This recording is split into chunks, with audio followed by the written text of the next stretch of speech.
কথা ধারাবাহিকের নতুন পর্বে যে কথার মামাকে শেষ করে দেওয়ায় জয়দেব মুখার্জির মুখোমুখি হলে মাকে দেখে চমকে উঠল এভি। কথার মামাকে মারার পেছনে জয়দেব মুখার্জি ও গুহ বাড়ির বউ চিত্রা জড়িত আছে জানতে পেরেছে এভির মা। কারণ চিত্রার সাথে কথা বলার সময় প্রান্তিকের বাবার সব কথা শুনে ফেলেছিল এভির মা।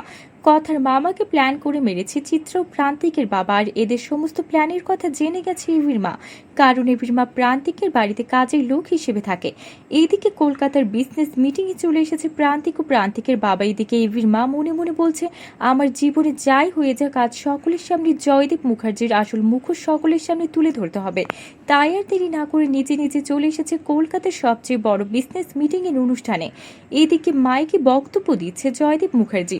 তারপর কোনো কিছু না বলে সোজা স্টেজে উঠে যায় এভির মা। তাহলে কি এবার কলকাতার বিজনেস মিটিংয়ে এসে সকলের সামনে কথার মামাকে কে মেরেছে সবটা জানিয়ে দেবে এভির মা, আর মাকে জয়দেব মুখার্জির মুখোমুখি হতে দেখে চমকে উঠবে এভি। তো বন্ধুরা, কি হবে এবার? এক্ষুনি একটা লাইক দিয়ে এবং কমেন্ট করে জানিয়ে দাও তোমাদের মতামত। ধন্যবাদ।